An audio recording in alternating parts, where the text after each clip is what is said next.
Thanks for downloading this episode from Teachers Talk Radio. You can find the full schedule and listen back to all our shows at ttradio.org. Enjoy the podcast. Imagine having your own instructional coach available 24/7. Now you can with the Teaching How-Tos platform. This highly personalised social platform empowers busy teachers to learn and apply evidence-based teaching techniques, either independently, working collaboratively with their peers, or with our new AI assistant. The platform features over 160 visual guides to teaching techniques, designed to help you quickly and easily implement high-impact practices that boost student engagement and improve learning outcomes.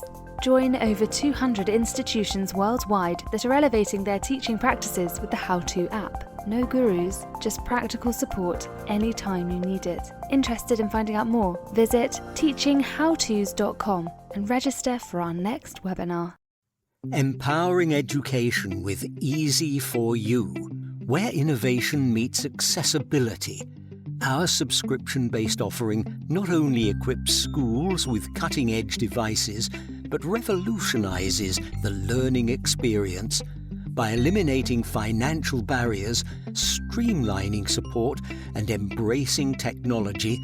We're not just providing tools, we're shaping a future where every student can thrive, unburdened by limitations. Easy4U, transforming education, one device at a time. Find out more at www.easy4u.school. This show is brought to you in partnership with John Catt Educational, publishers of professional development books and resources that support great teaching and learning in schools around the world. Don't miss out! Level up your professional development today and visit johncattbookshop.com to explore the full range of titles. Use the code JCTTR2425 for 20% off your order. Happy reading! Hi teachers, we're Apps for Good, and we give schools like yours free introductory computing courses.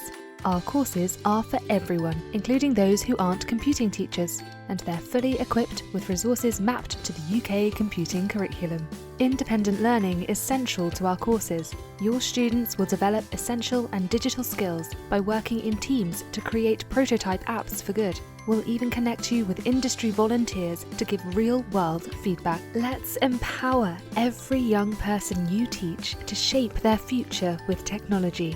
Speak to us at www.appsforgood.org. Good evening and welcome to Teachers Talk Radio. We are live and broadcasting out as usual across all of our platforms this evening. Thank you very much for joining us. I've got a really exciting conversation this evening planned. Before we get into that, a little introduction to what we're going to be talking about this evening and to Teachers Talk Radio in general. So if you're a first-time viewer or watcher, welcome to you. And thank you for spending a bit of time with us this evening instead of the football or whatever else you could be doing, or maybe sulking about the bad weather, whatever the different things that you could have been doing this evening. You're here now talking about AI and education. Now, to be fair, that is a very interesting topic, and I'm sort of buzzed about being able to talk about it a bit more this evening with an esteemed panel of guests who I'll introduce just in a moment. So what are we going to talk about this evening? We're going to talk about whether artificial intelligence is elevating practice or if it's just saving time, if it's just making things more convenient, or whether it's actually improving teaching and learning and improving the lives of teachers and students and actually enhancing in a significant way what is happening in schools. So that's really going to be the context that we're going to have this conversation this evening around. And one of the biggest things we're going to look into is what tools and practices are out there that can really help people to get the most from AI, but also to think about how it integrates into life in school rather than is an add-on or a bolt-on or a gimmick. So there's some of the things we're going to dig into. And I've got my wonderful co-host, who I'm pointing out the wrong way here, is Hannah Wilson, who's going to be, we're going to be dissecting this evening with three amazing panelists. So without further ado, I'm going to introduce each panelist. Alison, Alison, do you want to introduce yourself first to all of our viewers and listeners? Yeah, thanks, Tom. So I'm Alison Lockney, and I'm the Quality Improvement Lead at Hotwood Hall College, and I'm the lead for a how-to platform. My background is education and childcare. I've been teaching and working with children with learning difficulties. So that's sort of what I've lectured when I was teaching, and I'm now in a non-teaching role, but supporting teachers across the whole organisation. Fantastic. And Tamara? Yeah, I'm Tamara Pierce. I'm Group Director, Teaching, Learning and Assessment at Middlesbrough College. So as part of my role, I look after teaching and learning, our teacher training programmes and digital innovation across the college. And I still teach. So I teach in our teacher training courses, our PGCE and CERTED. And previously to that, I taught A-level history and philosophy. Amazing. And it's great to have a fellow historian here, because obviously typically historians know nothing about technology and wear tweed suits and are very good at writing on blackboards with chalk. So it's great to have you here tomorrow. You're bucking that trend with me, so thank you. John, do you want to introduce yourself? Yeah, thanks, Tom. Good evening, everyone. My name is John Tate. I am Director of Secondary Education at Northern Lights Learning Trust. Been at the Trust since September. Outside of that, I'm a speaker, writer, been teaching for, interestingly, so I said this the other day, and someone said nearly quarter of a century. It's like, wow, like that, it sounds horrendous, but actually, yeah, about 23, 24 years.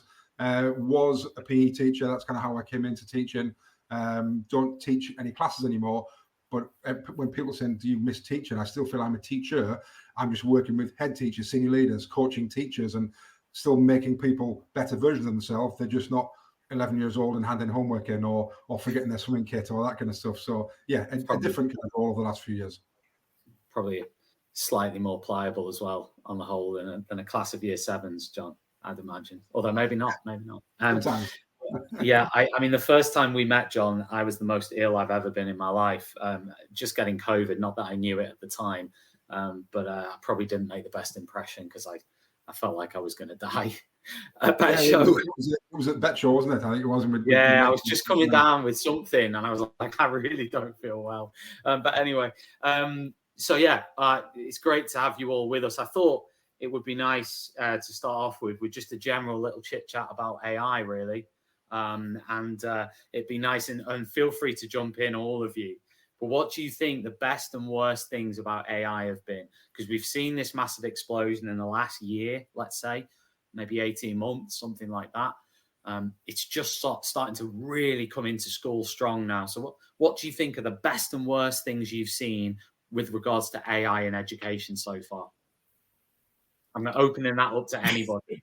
I think for me, it's building on your creativity and just giving you different ideas and different ways at looking at the same thing and giving you that opportunity to not always do things the same way.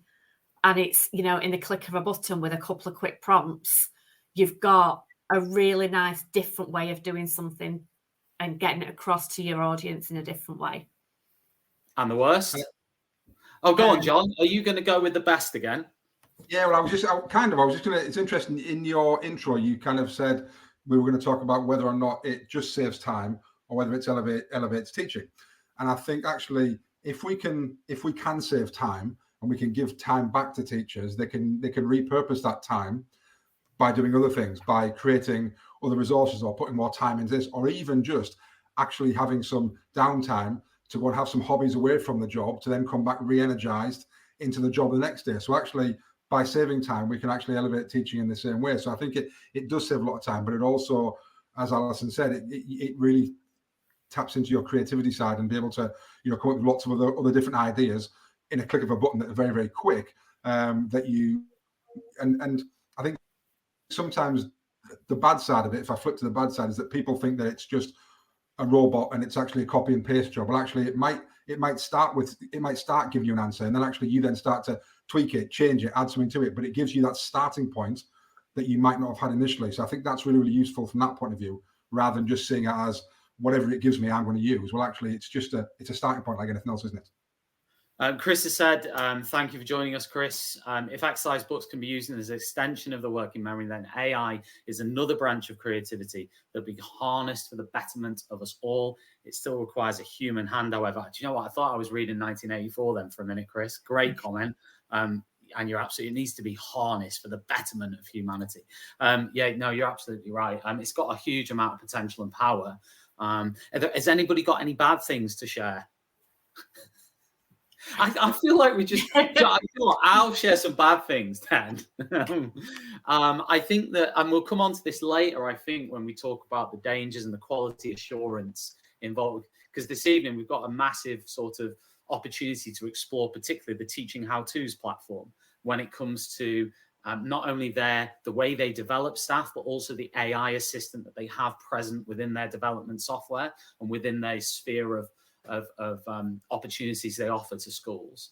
And I'm sure we're going to come on to this later with tomorrow, well, we will, about quality assurance. But one of the things, just a general thing about AI is it does still need human management. It still needs checking. It still needs somebody to really dig into what exactly it's saying. If you don't have the domain knowledge behind you, if you don't have even the prompts need real sophisticated thought to really get the best out of it, So I'll give you an example, and this is great because Jamie doesn't even know this. Last week, I interviewed Jamie Clark on Teachers Talk Radio, and I thought, you know what, I'm going to have an experiment. So I got his book, which is here, and I don't have bookmarks, so I use Sweetie Packs as the bookmarks. And I got his book. I took pictures of each chapter, and I fed the pictures into Claude, and I told Claude to take the book and create some interview questions suitable for a podcast. Now, I could have just done that, and it rolled it out within 1 minute. It gave me 10 questions for each page in 20 seconds. So it took that page of the book, not me copying and pasting it into a document, literally a picture of the book, and then gave me questions for each page. Now, obviously, I still needed to check those questions to make sure that they were good, because ultimately you can roll anything out of there. But in the end, if you haven't read it, which I fortunately had, but if I hadn't, and I'd just done that without looking, then I think that could have been a real problem. Yeah, and I think Tom, you're right. It's that we need that base knowledge to begin with. Now, this isn't anything new because we've been doing this for all of our lives. If you go back to a calculator and putting a sum into a calculator and putting 3 add 3 and then getting 4,894 and then just going, but that's what the calculator said. It's exactly the same idea, isn't it? It's that what ballparks is going to be and what am I expecting to get? And again, just like Googling something and then writing the answer, well, actually, you need to be able to self-check that and QA it. Just as this, you need that base knowledge to be able to then say, can I trust this? Again, everything like we've been doing with Google, fake news, calculator prompts, whatever it is this giving me what I actually think? And have I got that knowledge to begin with to actually QA it myself so that I know that if I'm asking it to write me something on this and it's bringing me some research back, is that research genuine? Can I find it? Or is it, I've done it before where I've written things and actually it's behind a paywall. So therefore it's it's no use, actually, because if someone's going to look at it. So lots of different ways to be able to QA that, but we've been doing that forever. We just need to take that and not think that this is superhuman and not going to have those flaws, because it will do at some point. One of the areas. Sorry, go on. Sorry. I just think it's managing staff expectations on that as well, isn't it? And students as well, because there's so much out there saying, AI is going to take over, AI will get rid of teachers, and that is some of the conversations I have with staff on a day-to-day basis. By the way, we have the staff who really want to embrace AI and think it will revolutionize things, and we have the staff who, it's hands off because it's scary, and it will take over. And it's maybe going down the middle of that and saying to staff, it can save you time, but it's not going to do everything for you. So, you can get lots of tools that might plan a lesson for you, and that's fine. But it won't take all the time of lesson planning away, because there's still that human element to it, and you still are the expert, and you're still the person with that knowledge of your class, of your students, and of your subject. So although it can save you time, there's our expectation of you. And I think we'll get onto that when we talk about quality assurance. But of us as leaders speaking to staff about time, and to students as well, because if staff are doing it, I'm sure students are thinking it'll just give them an essay last minute. Yeah, and sorry, Tom, just to jump on the back of that. I'm going to get a word in at some point. This is great. Carry on, John. Go. I remember when I was big into kind of flipped learning quite a few years ago, and actually the idea of that YouTube video, kids watch it beforehand. And I remember there was a great quote by Bergman and Sams, who were the kind of pioneers of flipped learning, and saying that, because the same idea what Tamara was saying, that Peter was saying, well, is YouTube going to replace teachers? And actually there was a great quote that if YouTube can replace you, then you need replacing. Like, it should do. Like, if that's all you are, then you need replacing. We're far more than that. And it's same as AI. Like, it's yes, it might give you some prompts, it might give you some, but if that's all you are in terms of just creating a worksheet or putting it in front of students, then you need to be replaced. So I think we're far more than that, aren't we? And I think for me, one of the other things that I'm getting a bit like Tamara is the fear factor from teachers that are worried that if they don't get on board with AI, they're going to get left behind and they're not going to be doing the same things as other people are doing. But, they've got that fear factor of how to use it, when to use it, what it might remember, and all those aspects of it. And those that are worried about the pedagogical side of teaching and sort of thinking, is that going to actually undo what I've learned, all these skills that I've got? Am I going to be reliant on AI rather than honing my own skills? And that can be quite a challenging conversation as well. Yeah. I'm going to get in before you, Tom. I'm doing my master's and I have some of the units taught to us online via bots. They are AI bots that read out and talk to us about the units. And I really hope they don't replace teachers. It is hard to kind of learn from, but then also I kind of do use AI to help me with my assignments. So, but I'm that person. I'm really nervous to do it in the classroom and kind of get it wrong or not kind of have the time to check it or make sure it's right. So I'm really excited to kind of learn a bit more about kind of how to make sure that it's right for teaching. And I think that's the bit that people are a bit scared of. We know that tool's out there and we know that it's big and scary, and it's like doing it right is just the key part, I think. What we're going to sort of delve into in a bit, and we'll keep this sort of theme of AI going. And, I've got a few more sort of questions to ask you about AI on a personal level as well. But Alison, we'll start with you, right? Because what we're really delving into here with the use of AI is teacher development. I really want to sort of focus in on this area of teacher development. Now, one of the platforms that you use, Alison, is teaching how-tos. So I know you've sort of, been using the platform at your college for how long? For 4 years now. 4 years, right? So I wonder, because this is a great demo of not only AI, but how AI intertwines with teacher development. So I wondered maybe you can start off with, because obviously this predates AI. This teaching how-tos platform predates AI. So can you tell us, pre-AI, how you were using the teaching how-tos platform and why you introduced it into your college? Yeah, absolutely. So it really is a fantastic platform, and it's a great way of coaching and supporting new members of staff to the college. One of the things that we've run is a 10-week pilot program called Teaching at Hotwood, which is for those teachers that are newly qualified, early career teachers coming into college, or because of the need for lecturers within the trade industry and trade courses. We do get a lot of staff that just come straight in and they've no teaching experience. So this is an invaluable resource to support and help them with that. What's really good about it is it gives you the why to what it is that you're doing and the evidence-based techniques and teaching strategies that a lot of us are aware of, but maybe don't understand the reasoning behind that. This shows you what that is. So what we've been able to do is, so what you can see now is like the landing page. So as a new teacher, or anybody on the platform that's using it, you go on and you can see, your own welcome message. But then we can create our own sets within there, as well as what's already on there. So we created a set. So we've got various ones on here, but our Teaching at Hotwood program, we sort of found from the evidence-based techniques, which ones did we think for brand new teachers would be the most impactful on their teaching? What would be a quick response and a quick win for them to help them in what it is that they needed to do? So you can go on and, there's various different things. So something new teachers struggle with is giving that clear instruction before the learners then do something, they're quite often nervous about what it is that they need to get across. So if I clicked on all clear for takeoff, that would talk me through and give me an infographic on how to model that, how to do some questioning, how to distribute the tasks.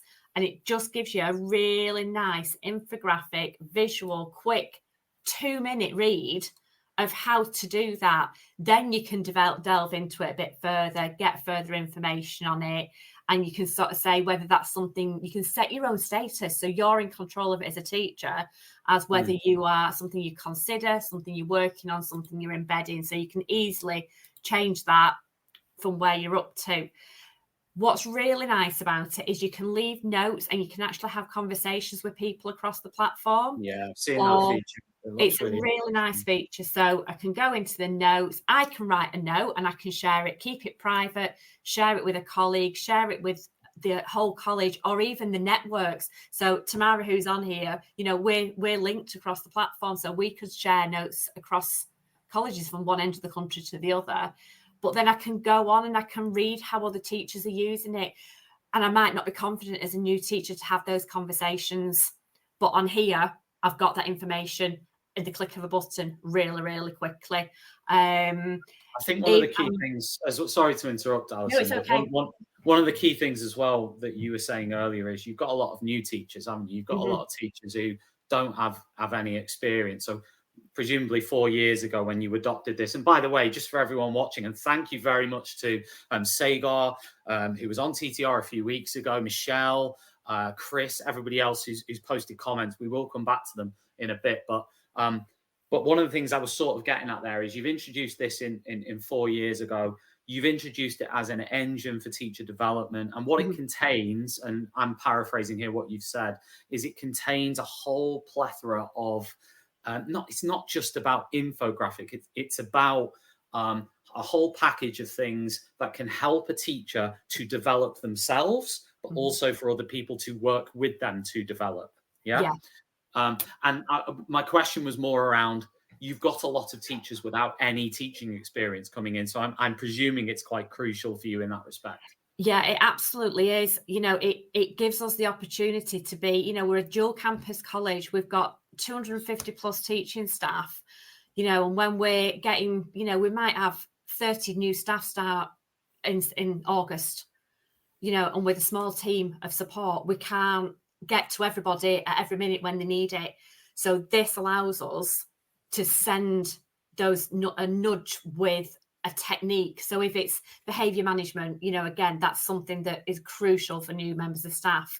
We can just send them 5 or 6 different techniques that they can have a look at and think, right, how's that going to help? How am I going to use that?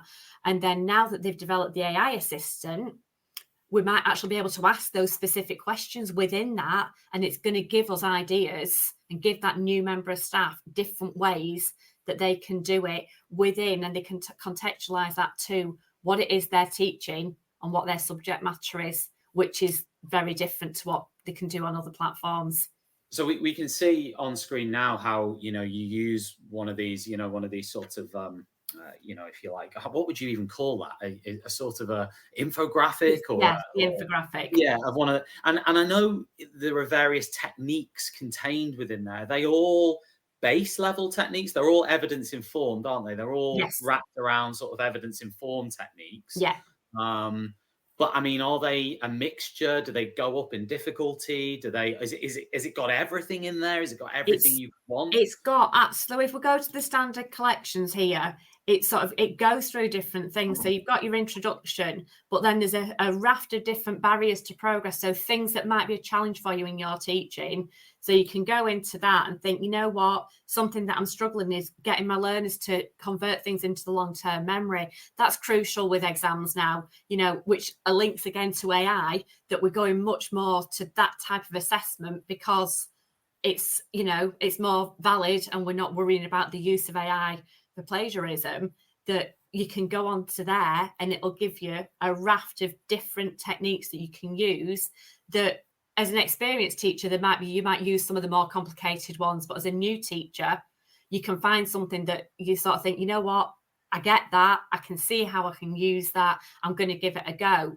build the confidence up, and then hopefully they'll move on to some of the other ones afterwards. Brilliant. Yeah, because I can imagine, I mean, when I started teaching back in sort of 2007, literally sort of the only real, the only sort of thing you had there was your tutor at sort of university, your PGCE tutor who came to visit you once every, Christmas or something and said, let's sit down for an hour. And actually that level of sort of CPD available at the fingertips, if you like, and the ownership you can take from it, I'm sure must be really positive for staff, I would imagine. Yeah, it gives them the autonomy to be in control of their own learning and their own development, and how much they want to share with others is up to them. What of the results? I mean, just out of interest, what of the result? You've had it for 4 years now. Yeah.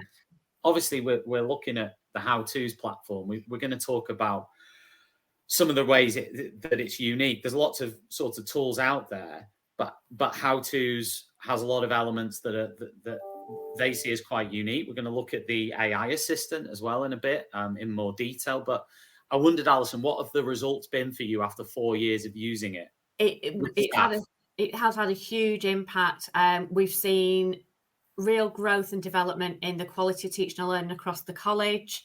We had a fantastic Ofsted last year where, How-Tos was part of the conversations that I actually had with Ofsted inspectors because they'd heard staff talking about it. Alison, you're banned from mentioning that word on sorry. any show that I'm ever involved in. I'm really sorry. We'll have to edit that and put beeps over it. That's fine. Just to warn you in advance, I don't want to have to shut down the show. But yes, carry on. Yeah, no, I think the biggest impact is the conversations about teaching and learning that are happening in staff rooms now, where there's so many more conversations that staff are doing within the staff room because they feel more confident and they've tried something new. And we've introduced a framework of bronze, silver and gold champions of How-Tos. So people are wanting, we have lapel badges, they're wanting to get that. So it's part of it, it's inherent within everything now. It's embedded with everything that we do, all the CPD we do, everything. How-Tos is part of that. Do you think, just a general question, do you think and this is open to everyone, including my amazing co-host, but do you think that every school now in the country is adopting a platform like How-Tos? Has that become sort of the way things are going now? I think it's getting there. Certainly, there's a lot more. The community has got bigger and bigger and bigger. And I know that there's other things out there and there's books and things like that, but they're not, books are amazing. Don't get me wrong. I love books, but in this situation, a book isn't reactive. You can't ask the author to suddenly change it and add something, which is what you've got through this platform. They are reactive. In lockdown, they went straight into changing it to online teaching strategies for you. Yeah, right. Yeah. So it's updated all the time. Yeah. Do staff actually use it? Do they log in and use it? Yes, they do. And we can pull off a report. And I as quality improvement, I can check the usage of that. It's gone up every single year. When we send out notices on the community board, as soon as we do that, we can see that there's a spike. I can go on every day and see what interactions are taking place. There isn't a day where there's not staff using the platform. Do you think I'm going to play devil's advocate now? Do you think that a terrible teacher like me could go in there and tick the green button on every single strategy and put, I have mastered every single teaching technique there is, and I could put comments on other people's posts saying I really like this without even reading it to sort of flag up to you that I've been engaged in? I mean, how do you make sure that I know Tamara might want to come in on this as well, but how do you make sure that that's real and authentic? You're seeing the evidence of it in the classroom. So there are staff that do that, and will go on and think, oh, I've not been on for a bit, I better go on.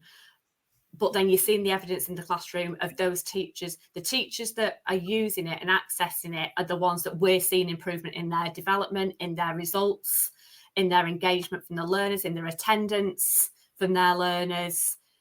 It does evidence that in different ways. And then the softer side of it, like I say, those conversations and them coming to us to say, you know, oh, I've tried this how to, or, you know, I had to go at something that was completely different, and staff are willing to invite us in to go and see them using those techniques, which, you know, for a quality team, you don't get very often, that they want us to go in and see how they're using those techniques in the lessons. I can completely see the positive to this as somebody that was like a mentor for trainees for many years. And I'm like, oh, this technique. And then I end up lending them my book and they go and take off and look at that book. But it's nice that they can not only look at what you've told them, but essentially they can look at all the strategies around it and actually go beyond like your simple suggestion. But I'm curious, how does it work like on a whole school level? Can you set like a whole school focus and be like, oh, we're into questioning. Can you all look into that and kind of see what happens? You know what I think what's just happened there, Hannah, is someone came into the office. Probably the person shutting down the college. It's like it's 8:30. Don't listen to the site manager, Alison. Just stay where you are. Just check the car. Hannah, I can answer that one if you want. Yeah, but can Hannah repeat the question? Because I lost the train of that question towards the end. I was just asking in terms of a whole school thing, can you pick like, right, we're focusing on questioning and everybody kind of goes in and then picks their own questioning method, but you all have the same focus? Like, how does it work? Because I can see it really massively helping kind of trainees and ECTs, but how does it work in terms of like whole school and buy-in and all kind of looking at a similar kind of action point? Yeah, so you've got the community notes. So I think you saw them on Alison's screen when she was coming through. So community note really is normally shared by admin. So you can see she's just looking at them there. And this is something that goes out to all of your users. So you can set kind of whatever you want, and you can link techniques to it. So we at Middlesbrough College, we do our how-tos of the month. So it might be a theme that we've seen coming out through CPD, through conversations with staff, through kind of floor walks, that type of thing. So for us, recently it's been checking on understanding. I think that's kind of a big one for anyone, to be honest. And so what we wanted to look at is that going a little bit further with your questioning. So we just sent out that note to everyone. I wrote a little bit of information around it and then linked the technique, and that goes straight to people's inboxes. And what's been really good for us is, because we are a really large college, is being able to have those conversations cross college. So I'll see people commenting back and saying, yeah, Tamara, I tried this one. Have you tried that one? And the good thing with how-tos is you don't just have to link to a how-to. So recently somebody shared a YouTube video based on a question one, like, yeah, actually, have you seen this on YouTube? So it's quite nice to be able to have that, but you can then bespoke it. So for example, our sixth form, they do their own community notes as well, so you can have it on all different levels. So thinking if like John, for example, could send one to the entire trust, and then different schools within that trust could send one out. Can I ask on that front, because I know something that I've discussed on previous shows, that there's the difficulty of kind of necessarily getting a buy-in when you've got part-time staff and they might not work on days where you have CPD and doing that. Do you find that actually you're able to get kind of your part-time staff more involved and there's more like quality across all areas of your school? Yeah, definitely. I think it's that kind of move. I think Alison talked about earlier, that self-directed CPD. One of my big focuses when I came into this job was moving away from CPD, which is, you go in at the hall, there's flip chart paper, there's post-it notes, and somebody's probably got some Haribo somewhere. Because I think it is then, even if you're not part-time, if you've had a bad day that day, you've got a lot of books to mark, all that type of thing, you're probably not going to pay as much attention, and it can't always be bespoke to you. But in this way, we can still share these things with staff. So what we do, if we do any CPD in person, we'll link to how-to at the end. So if I'm part-time, and we do have quite a number of part-time staff, because in FE, our teachers tend to be dual practitioners, so they might own a hair salon, and then they come and teach a little bit as well. So we can just send that out to them and they can have a look, and they're still engaging really well. And I think they appreciate that on-demand side of it, which I think is why a lot of colleges are going for this type of platform and moving more towards self-directed CPD, which I think is a positive move for the sector as well. That's brilliant. What I'd like to dig into now is the AI part of this, because obviously we've introduced this idea that, okay, school A, which is your school, Alison, adopts a platform called Teaching How-Tos to aid their teacher development 4 years ago. And then this platform grows and evolves, and as you said, it's work for your staff, it's work for you, etc., etc. But what they've now done is they've introduced an AI element to it. So, John, I'm going to fire this one at you because you know what this AI assistant is that they've introduced. Now, this is where I'm interested, because there are a whole range of AI assistants. You know, you only have to log into any social media site now if you're a teacher, and you will have an advert fired at you for an AI teaching solution to your life. In other words, this is now how you teach. So what I'm going to ask you to do is tell us a little bit about this particular AI assistant and what you think about it and whether you think it's genuinely good. Perfect. Right. Well, hopefully I'm going to walk you through this now and do a walking, talking demo, really, I suppose, and do that. So, and I'll get to all your questions as I demo it, Tom. So I'm not shirking any questions there. But if I go down, so let's imagine, I've been working on with some teachers at the moment and ECTs on establishing routines. So I'm in the library, I'm in establishing routines, and I want to look at something like entry routines. Okay, so I click on entry routines, it opens up, and just as Alison was talking about before, we've got our infographic, and we can see that actually from a regular classroom, you know, four brick walls, desks and chairs, which most people will be familiar with, we've got number one, which is our entry, so getting, you know, greeting learners at the door, etc., etc. Number two is the materials, so tidily setting out the materials on a table near the door so individuals can pick them up. Thinking about your seating plan, number three, and then actually the desk work in terms of actually getting down and doing something. Now, I mentioned to you before that I'm a PE teacher, or I was a PE teacher. So when this was introduced to me, I was quite inquisitive about, okay, let's test this out then. Let's test out the AI assistant. So what happens is at the top of here, I've got the new AI assistant. So I can click on that. I'm just going to do that now. And it immediately brings up what subject are you teaching, an introduction to the lesson focus, and any areas of interest. So when I was talking to the company, to How To's, when we were looking at this, I thought, right, well, AI sounds great, but, you know, it's sometimes sold as something that it's not. So I thought, you know what, I'm really going to test this. And I'm going to test it on a PE lesson. So what I would do is I'd stick in here that I'm a PE teacher. And I'm just going to copy and paste the lesson focus in here, but I'm going to read out, but I'm only copying and pasting it in for quickness, rather than you making a typo while I'm kind of talking. And what I'll do is I'll just show you what I've put in here. I'm just going to go to the start of it. So what I've said here is it's a year 7 swimming lesson, and I've tried to, as I said, make this as different as I can from that regular classroom lesson. I've then said it's the first swimming lesson of the year for this class. They're a mixed ability, and they're quite, as I move across, quite challenging when it comes to behavior. Keeping them on task is a challenge. So as we know, if you've used any AI, the output is only as good as your input. So I've put quite a bit of input in there. You know, I've said it's year 7. I've said it's their swimming lesson. I've said it's the first one that they're going to do. So clearly, if anyone thinks about that, it's quite a dangerous lesson. You know, you've got kids who coming in who might be able to swim, who might not be able to swim. They might not have been in the school pool area before, and never mind, you know, one at a leisure centre. So I'm really testing what this AI assistant can do. And then at the bottom here, areas of interest. I can click as many of these as I want to, but I might look at potential challenges, because that actually might be an interest for me right now, that I need to think about the challenges that this is going to give me. So bearing in mind the how to itself was just the start of a lesson. How do we get that entry routines correct? Yeah. And it demonstrated we were going to do desk work. I was going to meet them at the door, etc., etc. So I'm just going to click Let's Go now, and the AI assistant's going to do its job, and it's going to tell me how I should think about this lesson, but specifically for my year 7 first lesson of the year swimming lesson. So but can I, before you click Let's Go, you've already clicked Let's Go. But sorry, on that bit, it said areas of interest. Let me go back. Yeah, I didn't understand that bit, because you put in there retrieval practice, but what's that? I mean, is that what that's going to generate for you, or is that what your areas of interest are?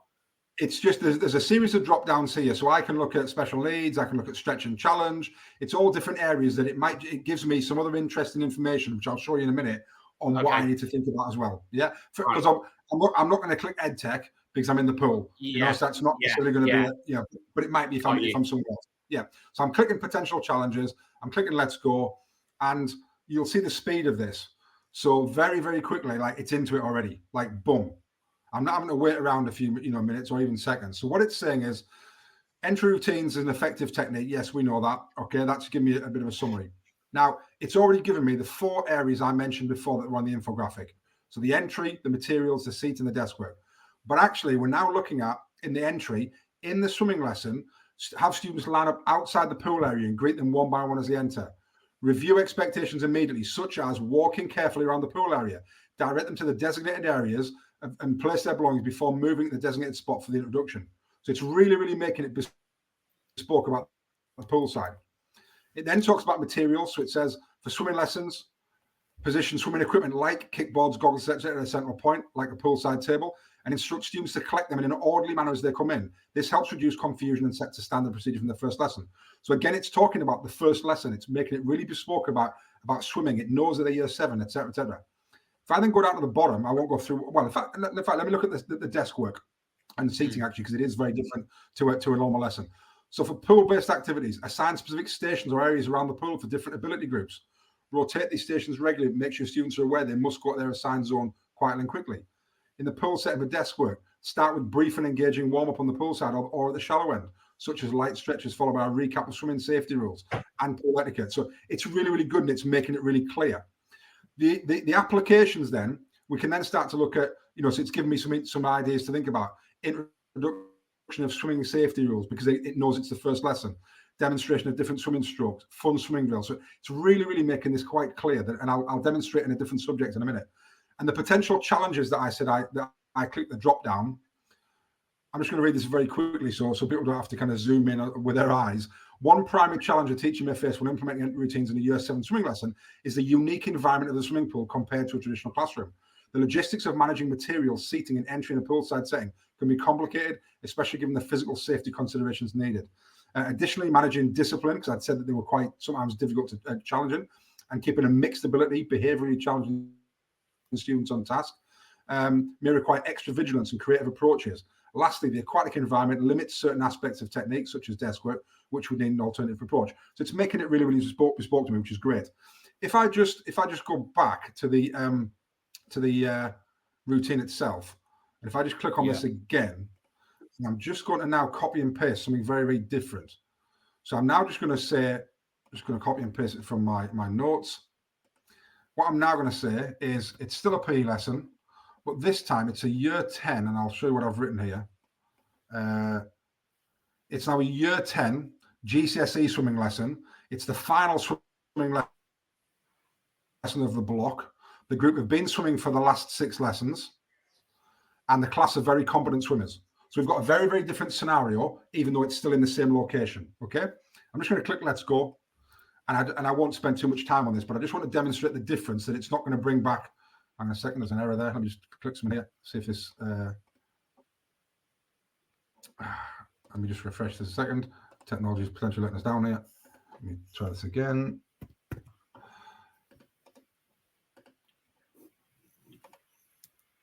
Here we go. So we're now talking about in the entry.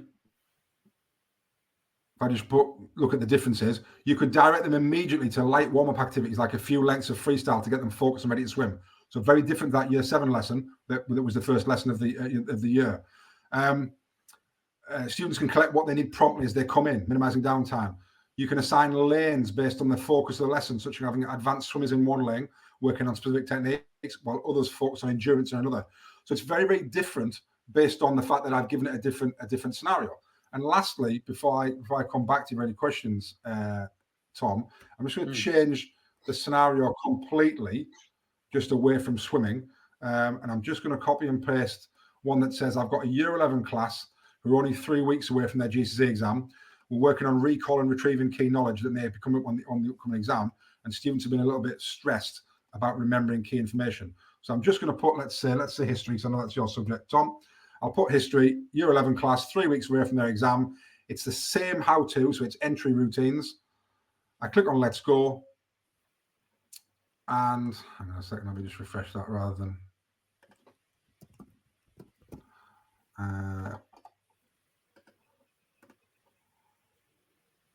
come on. Always the case. This is fantastic. This is like the best time that you could get an error message in the world. But I think just while you're doing that, John, Yeah. I noticed from when it did generate what it generated, it looks quite good in the sense that it's quite teacher-centric, in the sense that if I went to, say, ChatGPT or somewhere like that, did the same thing, I probably need to put in a lot more prompts. I probably need to have more of a conversation with ChatGPT to say, can you talk to me about the seating? Can you talk to me about the desk work? Can you talk to me about the entry routines? Can you focus on retrieval practice or whatever? So it seems to be giving you quite a lot of information potentially quicker. I would like to dig into sort of the quality of the information it's providing, again, to sort of play devil's advocate and say, what, is that, maybe this is for Tamara or Alison to answer as well, is, are teachers able to take something from this on an authentic level and really use it? Now, I can imagine for a new teacher, it could be super, super useful and effective, but I'm wondering just for everybody, how creative can you be with it? Yeah, I think so. And I'll pass to Tamara in a second in terms of the kind of quality assuring it. But I suppose just from there, looking at that difference there, I've said the same thing, but I'm now saying year 11, adapting it, greeting students with a quick question related to previously learned material, jogging their memory, having essential revision materials like flashcards or practice questions ready to pick up as they enter. So it's given me some great ideas, very practical ideas as well, not just, make sure you retrieve the key information. It's actually saying have flashcards ready to pick up as they enter. Talking about modifying your class seating so we can put pairs or small groups based on their strengths or weaknesses. Desk work, themed quizzes or flashcard review sheets, possible adaptations. So the adaptations are really good because actually it's given me, 5 different things there. If I go from the bottom upwards, interactive games like Kahoot, practice exam questions, timed writing exercises, flashcard for dates, figures and terminology, group discussions, timed quizzes. So some really good stuff that allows me within 2 clicks to say, I've now got year 11 history 3 weeks before the exam and they're worried about retrieving information. And we've gone all the way from the year 7 first lesson and the swimming lesson. And I've got very, very practical information that is either going to be a light bulb moment for me to go, oh, wow, I never thought about that. Or it's going to go, yeah, I remember that. Or yeah, it's just giving me that memory jog of, yes, I know I've used that before, I'm going to use it. So I think it's great for that. And it certainly starts to save a huge amount of time. And I know now that the 2nd or 3rd year teacher in me, when I was teaching 20 years ago, would have said, but I bet this wouldn't work in PE though. Actually, now you put that in and it goes, yes, it does. Let's have a look at this. I was even looking at one earlier and I was kind of looking at what I was going to demonstrate tonight. And I was even looking at whiteboards or, kind of things. And it was talking about, on the pool side or waterproof covers for things, or, it was really making it really bespoke when I was trying to really push it to something. So I think from a practical ideas point of view, it's absolutely brilliant.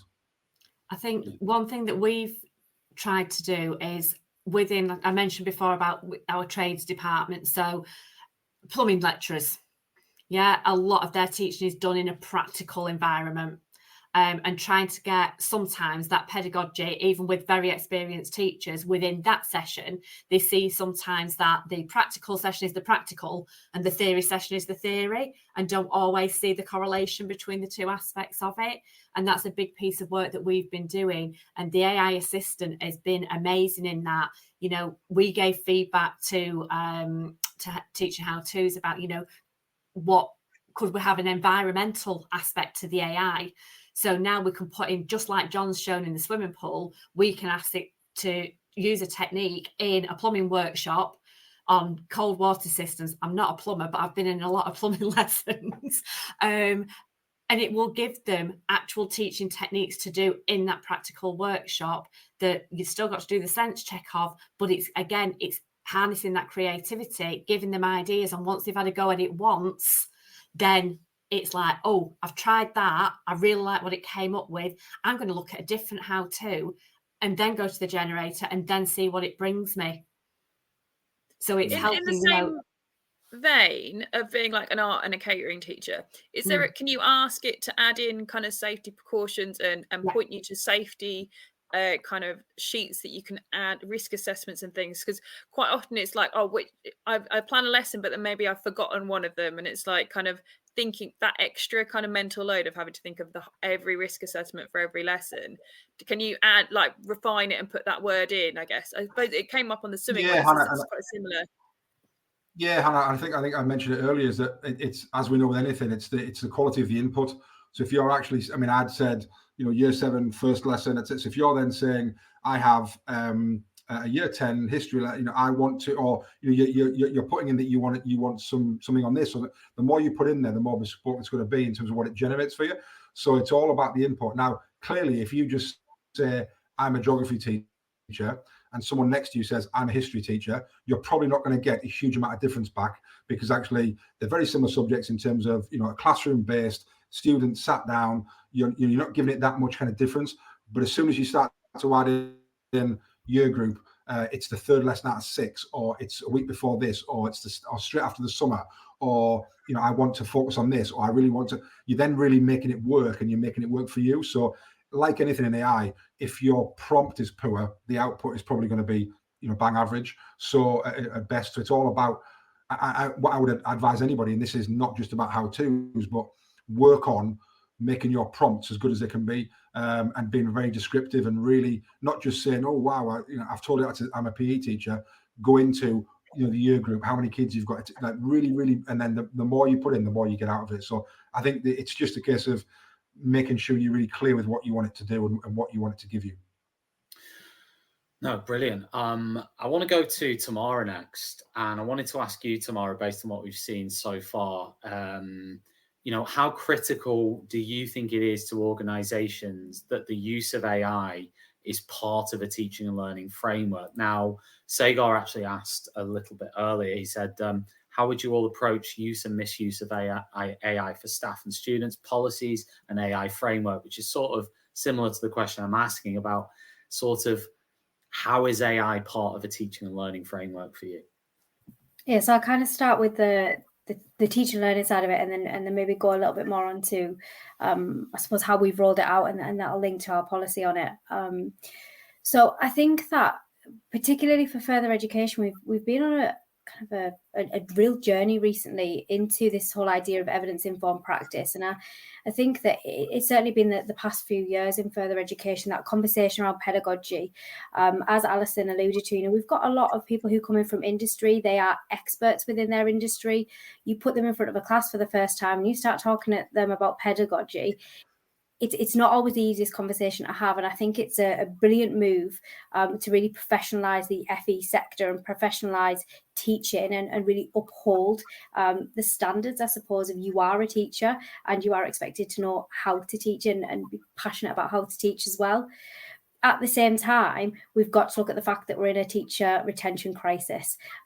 Teachers are leaving the profession in absolute droves. And why are they saying they're leaving the profession? And one of the main reasons there is workload. So you've got to balance those two things, for me, uphold the integrity of the profession, but we can't have the integrity of the profession if everybody wants to leave. So it's looking at what can we do to help teachers to save time, but also making sure that really what's at the heart of it is the students, and we're not giving the students a raw deal in this as well. And I'll give you an example. When we were looking at different AI tools, because I suppose anybody in my position who gets told, like, here's this tool that will save the teachers all this time, like, yes, so it's absolutely great. And I was testing one of the tools, and I was like, right, okay. So I asked it to plan a lesson for me, one of my lessons, one of my teacher training lessons, and it spat out a lesson plan that told me all about the importance of differentiating for different learning styles, and it told me what to do for visual learners and audio learners and kinesthetic. And in my head, I'm looking at it going, whoa, what is this? Now, with that, the AI tool is only as good as what's out there on the internet. And one of my colleagues described AI to me as Wikipedia on steroids. It is. And as history teachers, Tom will know, we're always saying to students, don't just use Wikipedia, it can be wrong. And so my big concern with that is, if that's what one of the tools is doing, my nightmare is, do I walk around college, go into classes where I've got, carousels of 7 different tasks happening, because that actually doesn't save the teacher any time and isn't really going to do what we need it to do for the students. So I think it's really looking at any platform that you want to use and thinking, does it fit with your teaching and learning policy, and not seeing it as digital innovation over on one side and teaching and learning the other, and the two never meet, but saying what is the tool that we can use that fits with our principles of teaching and learning and how we want teaching and learning to happen within our setting. And what we liked about How To's is that, you know, we're already using it and we're already assured of the quality of the techniques on there. We've seen them happen. We've seen the impact of this happening within our classes as well. So when they told us that they were having this AI tool, it kind of solved that problem for us. But that doesn't mean that we don't need to quality assure it. So we still need to have those conversations with teachers. And I think it links to, there was an earlier question in the comments around training staff. You've got to train your staff on this. You know, it might take a little bit more time for us as leaders and managers to train people so it can have the knock-on effect of elevating that practice and have that effect of actually bringing the time-saving methods and still supporting the students. I know, Alison, thank you so much, Alison, for coming. I know you've got to go now, so thank you very much. Really sorry, I've got to leave. No problem. Thanks very much. So yeah, totally agree with what you were saying there. Michelle has posed a question as well. Are teachers being equipped to use emerging technologies? It's important for school leaders to make provision for teachers to be equipped with the necessary skills to use EdTech effectively, which I think is a really strong point in terms of, you know, we talked a lot and you've talked a lot about teacher development, use of AI, but, you know, at the end of the day, if teachers aren't confident or don't know how to use the basic skills of computing, then it's like, oh yeah, use loads of AI, but it's not really effective, is it? Yeah, I think it's, you know, you've got to learn how to prompt things, haven't you? And it takes a while. And you know, like with when John was showing you the tool, but if I'm a brand new teacher, I know we've talked a lot about brand new teachers, but you know, it is important. We've all said we wish we had this when we were first teaching. If I've got to make those mistakes myself and go into this platform, it tells me something, the lesson doesn't work, and it keeps going on like that, it doesn't actually save me time and it doesn't elevate my practice. So you know, it's failed on both those sides. So for me, if you wanting to roll anything like this out, you've got to dedicate the time to training your staff on how to use it and making it as simple as possible, and also giving them, like we give our staff prompt libraries, so that it's not just, you know, you're staring at a screen and it's that thing, isn't it, of the cursor's going and you don't actually know what you don't know. You've got to have those prompts. So we'll give them, you know, if you want this output, have you tried doing this? But importantly as well, we've trained all of our managers, because it, you know, if managers are rolling this out and managers are wanting staff to use this, the teaching staff to use it, they've got to know how to use it themselves and all of the pitfalls. So that's actually where we started in training all of our managers. Tamara, can I ask as well, because you said you had loads of AI tools pitched at you. So again, you know, genuine question, you know, what differentiates the Teaching How To's platform to the others in your eyes, you know, because you're using it. So yeah, I would say it fits in with our teaching and learning strategy. And I think that's the point I was making before, is it's got to be bespoke to that setting. You know, what do you want teaching and learning to look like, and which platform fits in with that? And what we really liked about How To's is, you know, we are a huge organisation with huge variation. We've got teachers that have been teaching 25 years. We've got teachers that are brand new. And so we wanted something that could be bespoke for all of those different teachers. And one thing I really liked is I know the strategies in there. I use the strategies myself within my own teaching practice. So I'm not having to worry that, you know, one day I'm going to walk into a classroom where there's this PowerPoint on the board and there's all these things going on, and then it undoes a lot of the work that we've been doing. So I think any tool that, you know, have those conversations with the people that pitch these things to you of how can you make this fit in with what we're doing, because if it can't be bespoke for you, then actually it's not going to elevate the practice in the way that you want it to.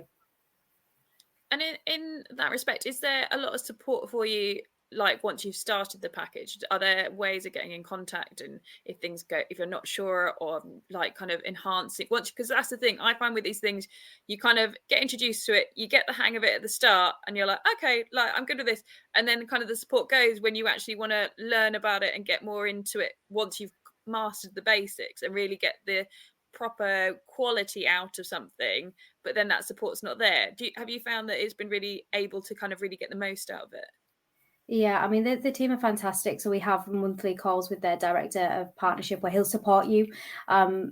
You know, when we first rolled out the platform, so as I started, I think it was my second day, and we were told, you know, we've got this platform. We'd already had the platform, so it was thinking about how did we want to reinvigorate, because it wasn't being used particularly well. So Damien actually came down, Damien's their director of partnerships, came down and sat with the teaching and learning team and helped us create our strategy on what were we going to do.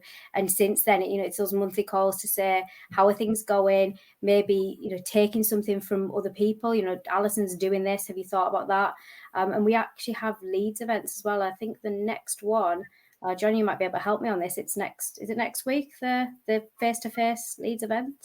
Yeah, I think so. And I think just to back up that, and Alison said it before, that it's that online community as well. So yes, there's great support from How-Tos and from Damien and the team and Ian and the team there. But actually, that's great. But sometimes you don't want like the sales pitch, or sometimes you don't want like you actually want like I'm a governor at Middlesbrough College where Tamara is. So I reached out to Tamara a few months ago and said, like, you know, you've been using it now for, you know, X amount of months or years now, right? Talk me through some of the things that actually you went through, because it's a bit like the curse of knowledge, that actually when you know it too much and you've built the system, it's sometimes difficult to explain it to someone who's 3 weeks into it. But actually Tamara had been there, you know, and Alison had been there. I'd reached out to Luke at York College and actually talked about actually how did you get staff on board, rather than just this is how I think you should get staff on board from the company point of view. Actually reach out, and I think that's where the online platform does go into its own, and it's not just a book. Actually, there's that wealth of knowledge for networking around different schools, colleges, etc., to speak to practitioners and leaders of teaching and learning and leaders of trusts that have been there and done that yourself. And I think that's really useful. So for me, you get the best of both worlds. You get the great technical knowledge from the team and the expertise, and you can you can give them advice, and they'll make things and tweak things and change things and always update things. But the wealth of knowledge within the network of people who are using it as well is equally as important. I think anyone listening tonight will probably appreciate that. If they're a leader, actually speaking to another leader doing what you're about to do or has done that, I think is so useful, isn't it? And it is teachers as well. Sorry on that. It's not just the leaders. The teachers have their own teacher events. It's kind of an online event where different teachers will talk about, this is how I've been using it, and I really like that, because it, you know, we can talk a lot about how leaders use it, but ultimately it's about the teacher, the person that can be by themselves in a class, and particularly if you are a sole teacher of a subject, having that community of practice and just being able to talk to people and hear about how they're using it. I think often platforms don't maybe put enough emphasis on that, on the individual teacher, the end user, and then being able to share that practice. And I think Alison talked about earlier the networks comments, but being able to do that and just comment out to somebody down the country saying, how have you used this? I think that's absolutely fantastic. I love that. And just being able to, and actually the teacher, and sometimes they might be scared to say to SLT, I don't really understand, I'm a bit nervous, I don't really understand this, but actually somebody within their subject, they're more likely to maybe reach out and speak to. You said about making it bespoke earlier. Can you do that? I don't know whether it's possible. Can you like cheat the AI almost and be like, right, this, all our school is having this entry routine. Can you make sure X is always included whenever it gives you that lesson? Are you able to kind of Hannah, are you pitching your own AI product that you're going to develop called non-negotiables AI? It's I'm just going through my schools and thinking like, how can it apply to kind of the different schools that I I genuinely do like the idea of non-negotiables AI. It'd be like, you know, when you type stuff in, it's like, brr, brr, this is a non-negotiable, you know, like the Daleks. Because that's the thing, as a teacher, I want to make it bespoke, but then there's the whole school policy that I've got. Is that kind of, that's the tricky thing of being a teacher. You want to autonomize it and make it right for you, but then you've also got to hit the kind of notes that your whole school are trying to achieve and be on the same page. You can't be that complete rebel teaching something else on the side. So I just kind of like, how do you kind of measure that in terms of making sure everyone's kind of on the same page, but also, like you said, like it is bespoke and like you get that autonomy. That's the thing with AI that I'm kind of like, where do you kind of get the nice, perfect dream in the middle? I suppose what I would say there, Hannah, is that you get the best of both worlds, because ultimately you're clicking on a technique, so it's still giving you that technique, in that, like I showed you that, it still had the 4 parts, the desk work, the entry. You're still getting the consistency of the technique. It's just making it bespoke. So it's not gonna send you off down a rabbit hole a million miles away. It looks very, very different. It's just going to kind of contextualize it for year 11 geography rather than year 7 maths. So actually, you're still clicking on that technique, and that technique will look quite similar. How you then put that across based on the AI is where the difference is. So that's where the consistency comes in. So it's not going to be a million miles away, but it's still going to give that creativity and it's going to be bespoke to each individual. It's that, isn't it? It's making sure everyone's on the same page, and those lessons do look similar when you walk in them, but they're actually are still unique to that teacher. Yeah, this is such a great idea to do that. Yeah, with the AI, I love it. There might be, let's say, let's imagine there's 15 different techniques that that you quite like or tend on a certain area. As a school, you might say, we're going to use this one. So you've already nailed that down and said, we're going to use this one. And then each individual contextualize it with the AI. So you're still using the same one you want to, but actually it's just bringing it to life for the geography teacher in year 9 on the field trip when it's raining, rather than, me with flip-flops on the poolside, so it's you can still nail it down by saying, we're going to use these techniques, or this is the technique of the month. This is the how-to of the month. This is what we're going to be working on. But then you're allowing the creativity within the technique, just to contextualize it. This is actually a really good question from Sagar, who, funnily enough, I mentioned this, he was on a couple of weeks ago. He works for a brilliant sort of company called Easy for You, who basically your tech needs can be catered for by Easy for You in terms of one-to-one devices and all the rest of it. But this is a really good question from that perspective of, what are the necessary infrastructure and technological requirements for successful AI implementation for school systems? Are there any? Are we, okay, we've got our one angle, which is teacher development. Now, for that side of it, I understand that probably you're talking about an internet connection and a PC. However, I'm sure there'll be more to it than that when it comes to implementing the ideas into classrooms that the AI generates. For example, if an AI generates ideas that require technologies, then suddenly there's an issue there, isn't it? In terms of if the ideas aren't all paper-based ideas that are coming out of the AI. Yeah, but that's the same as anything, though, isn't it? You can, if it says you all need to use laptops and you haven't got laptops, you're not going to have a meltdown and go, like, this is not, all right, great. Yeah. Let me change the prompt, or let me type in, that wasn't what I wanted. I'm now going to say, but I haven't got EdTech in the classroom. Like, you then add the prompt to it. The other thing I was going to say, based on when I read the question in terms of infrastructure, is that a lot of it's in the cloud, so it doesn't need a lot of, it doesn't need heavy kind of systems anymore and servers, etc. But the one thing I would say, just for people to be aware of, is if you're going to start to use this, not just this, but AI in general, let's say, quite broadly across your school, is making sure that there is, an AI policy, that you've got something that actually is going to say how we're going to use it, what we're going to use it for, what's the purpose, what we're going to do, where is some of that information, because it's all well and good saying, thinking that something like how-tos, or like something like Microsoft Copilot or something that I use quite regularly, you're just saying, write me this, do this, do this. It's not, there's no information about kids stored in there. But if you're starting to use it integrated with MIS systems, and actually, there's then a danger of, where's that information going? What information am I sending? Because if you're sending up, or if you're putting spreadsheets in there and saying, right, here's my class data, now do this, then you're then starting to then worry about, where's that going and where's that held, and etc. So it's making sure that you're very clear about what we're doing. Now, if you're just starting with using an AI tool like this, or like Copilot, you've probably not got a lot of worries, because actually you're just saying, show me what a lesson looks like. If you're starting to then integrate a lot more data into it, that's when you need to be really, really careful and make sure your policies are aligned to that, so you don't come unstuck by thinking this is great and then finding that all these kids' names and their data is being shared with somewhere you don't want it to be shared with, So that would be what my takeaway would be. And there's lots of great things out there. I know a good friend of both ours, Mark Anderson, ICT Evangelist, has done a great a policy, that you can look and take and tweak and adapt to it in terms of the use of AI, in schools and that kind of stuff. So there's some great starting points out there, because it's not necessarily something that your LA or someone's going to have a kind of the old school safeguarding policy that, I can get that and I can tweak it. An AI policy might be something that's quite new, and not everyone's going to have one. So, but there are templates out there that you can use as a good starting point.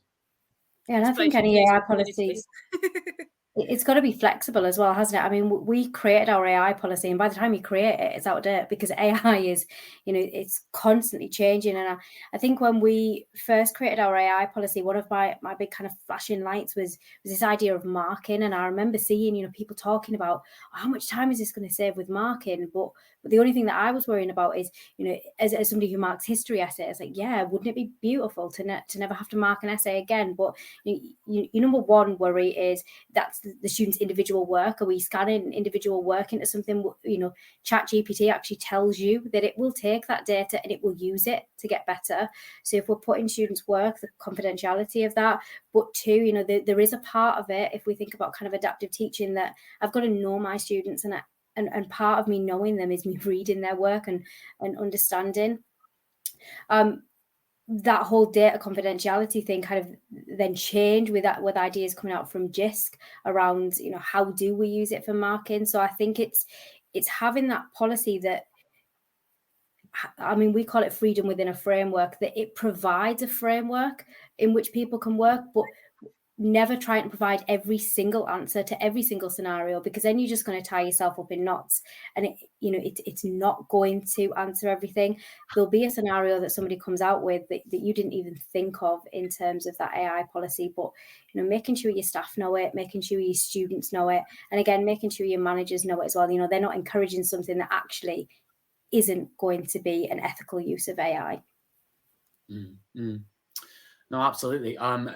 Just to say a big thanks. We're coming towards the end now. We've got maybe one or two more questions left, and then we're going to sort of finish off. But a massive thanks to everybody, because we've had 750 now live viewers tonight joining us on Teachers Talk Radio. So it's been great to spend time with you. Plenty of comments in the chat as well. So it's been great to sort of see people commenting, getting involved. We've had comments from John, Sagar, Michelle, Chris, Adam, lots of others coming through. So thanks everybody for engaging as well in the show this evening. Obviously, if you're interested in finding out more about what we're talking about this evening, and certainly from a teacher development perspective, then obviously visit teachinghowtos.com for more information to find out more about what Tamara and John and earlier Alison were talking about in terms of teacher development and AI. Because I think, reflecting back earlier, I think one of the things that this platform particularly seems to do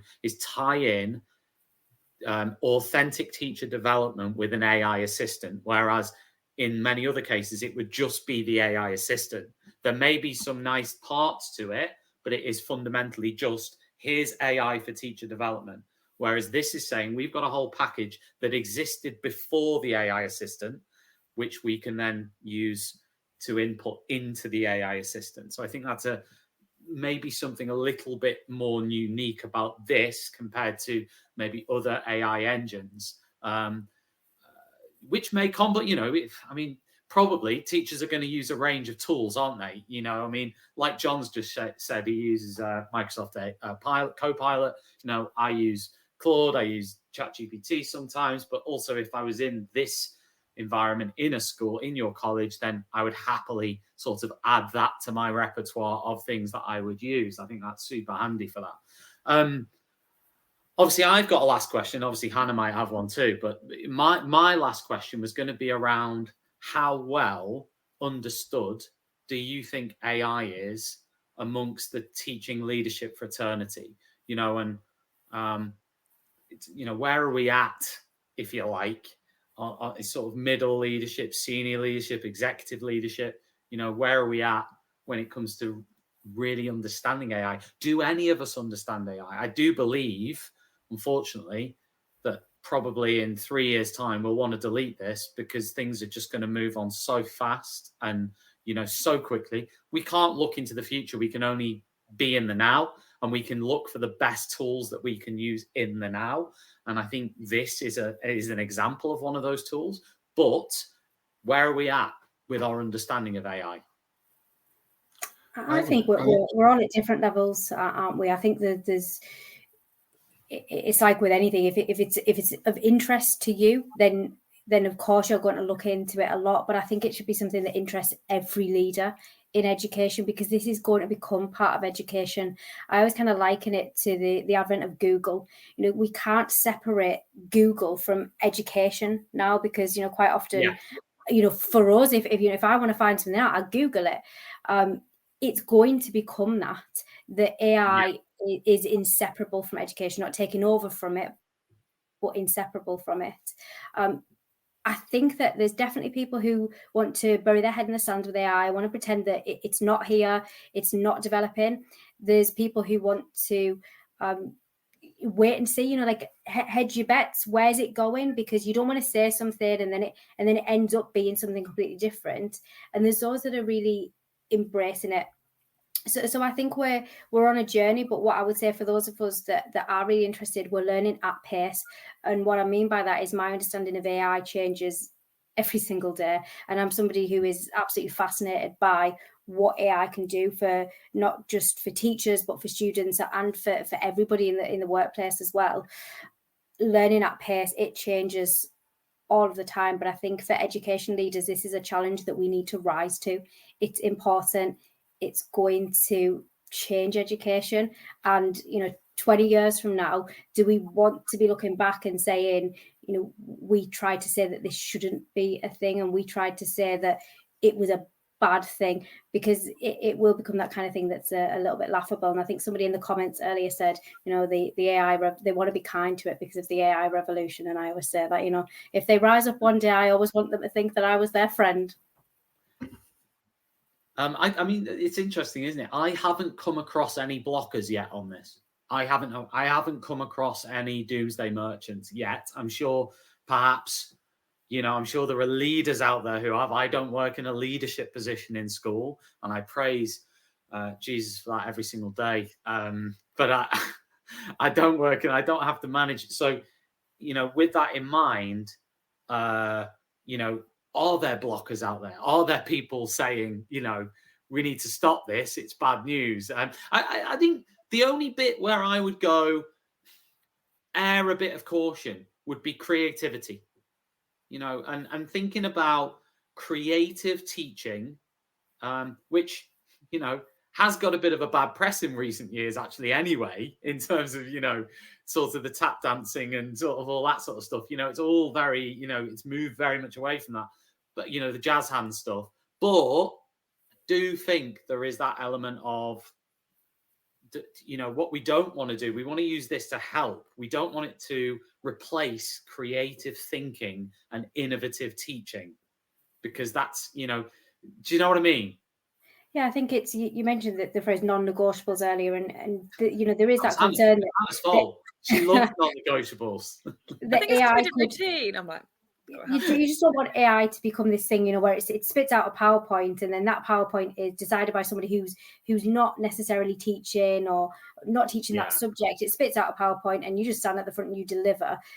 Because the art of teaching, and this is something I'm really passionate about, is knowing your subject, being passionate about your subject, but knowing your students as well, and tailoring that. And I think it's important to say to staff, AI will never replace you. AI will never be able to be passionate about your subject and passionate about being a teacher. I mean, we're not in teaching for the money, the fame, the fortune, those things. We're in teaching because we want to make a difference to people's lives, and AI won't be able to do that. So I think there's the blocker for me, and the blockers that I've experienced when I've spoken to people about this is that fear. I think it's probably more of a fear than an unwillingness to do it and not wanting to. It's more of probably the hedging your bets. I think, wait and see. Let's see what happens with it. The other thing I would say, Tom, is that there's always been a fear or a resentment sometimes in the profession for, we sometimes have to feel we have to plan our own lessons and plan our own stuff, and that if we're using something that we've got from somewhere or someone else has given us, we're almost cheating the system or cheating our kids. And I think there's a narrative around the fact that AI is, oh well, you're just getting stuff, you just cheat, you're not doing it yourself. But actually, if we then think about, well, if I don't have to spend the 4 hours doing that, and that can get it for me very, very quickly. And yes, I'm not going to use it like word for word, but if that saves me 4 hours and I can then use that and develop that, then why would I want it? Why would I not want to do that? And I think we need to get, and this is not just AI now, but we need to get past us all as a profession, as teachers, thinking that we have to do this for our kids and be martyrs to that. Actually, if we can shave some time off and then put that time into our kids in a different way. And interestingly, I saw earlier today, I don't know, I forget who it was, but I saw it as I was scrolling through Twitter earlier when I was having my tea, and I saw something saying that AI isn't going to replace teachers, but actually teachers who know how to use AI might replace teachers who don't know how to use AI. And it was an interesting kind of take on it, in terms of from an efficiency point of view. If I can do this in 2 hours rather than 4 hours, or I can get a report to somebody by doing it this, actually I become more efficient, I become more effective, I can do more jobs within the time I've got, therefore I can do more things. So it's that idea of, being on top of it and using it to be more efficient rather than it being a robot that's going to replace me. I know how to use the tools that can get me to where I want to get to quicker with still the same authenticity that I've got, knowing my domain and the background, etc., but by not having to start from scratch all the time and go, right, okay, I need to clear the decks and spend 8 hours on this. Well, actually, I might get to that midpoint within 20 minutes and then go, okay, right, I can now shift it on from here, having had, the AI doing that kind of initial heavy lifting for me, which, and then I personalize it on top of that. That leads very well onto my question, because I feel like there's two camps. There's the people that are really confident with AI and get the benefits, and then there's the people that are just kind of a bit hesitant. But the upside to this is the fact that there is that community and that like human aspect to it, because I think people shy away from it because there's people are kind of doing it on their own essentially, or the people that are just too scared to kind of dip their toe in. What's been each of yours best things about kind of getting involved in AI and using it? What's been the thing that's really kind of changed your practice, and genuinely just you really enjoy about using it? I've probably for me, it's been showing. Yeah, I was just, for me, it's showing people kind of for the first time what it can do, and then seeing that light bulb moment in front of them, and they're like, "Oh my word, this has now saved me, or it will save me." That kind of time point of view, and also the light bulb moment of it's not just coming back as a Google search that actually everyone's getting the same thing. Actually, you're getting something as I demonstrated tonight, very, very bespoke depending on the prompt you're putting in, and suddenly people going, wow, not only is it amazing and it's really quick, it's saving me this amount of time. Thank you so much. You've now been able to save me across a week, yada, yada, yada, yada. And also the quality, going back to Tom's question right at the start, is it enhancing teaching? Well, actually, if you're saying, I'm a science teacher and I want you to give me a 10 question, multiple choice question, retrieval activity on this unit, and it gives you an amazing resource like that, and you double check it, and is that what we've done? Yes. Wow, great. That's enhancing everything. It's so I think that's when I see the difference, and that's when it makes me smile, when I see other people kind of, oh, wow, the difference it's going to make me, or the time it's going to save me. That I think is a huge one, because we know we're all time poor, and actually if we can save that time on manual tasks that don't necessarily need me to come up with those 10 questions myself, actually, if the questions are great and I've checked them, right, let's do it. So that for me is the winner. Yeah, Can I just say, go on, Tamara, sorry. I think it's that kind of, to use it for like life raft for some staff, like being able to say to them, there is something here that can save you time, like there is something that can read the article and summarize it, just to give you a little bit of a start on that. There is something that can take that idea and contextualize it for you, and making staff, I suppose, seeing that smile on the face when they realise I don't have to spend hours doing that, and maybe I can spend a little bit more time doing X, Y, Z. But just secondly, on a personal note, there is a tool which I find really useful called Goblin Tools, and if you tell it what you've got in your fridge, it'll spit out what you should make for tea. So I just think that's the best use of AI ever, and it saves lots of arguments with my husband about we don't know what we want for tea tonight. Brilliant. Amazing. And that's a fantastic point to finish on. I just want to say a massive thanks to John, to Tamara, to Alison, who joined us earlier, for joining us. It's been a fantastic conversation. I've learned a lot myself.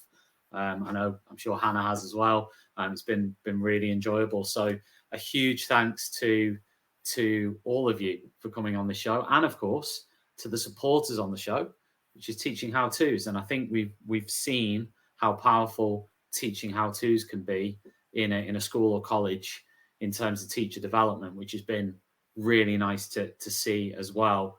Have we resolved the debate on saving time or elevating practice? Well, we'll leave that to you, the viewers, to decide. And we've had nearly 1,000 people watching this evening. So thank you very much. Even if you've just checked in for 5 minutes, whatever the time you've been with us, really appreciate it this evening. And obviously, if you're watching this back, equally, thank you very much. And of course, to my co-host, Hannah, thank you very much as well.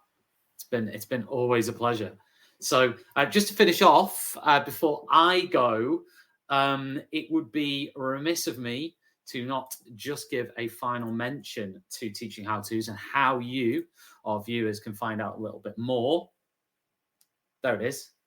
You can visit them at teachinghowtos.com. The platform features over 160 visual evidence-based guides to teaching techniques, and also they run a series of regular webinars. If you want to find out more, completely free, get on there, have a look what they can offer.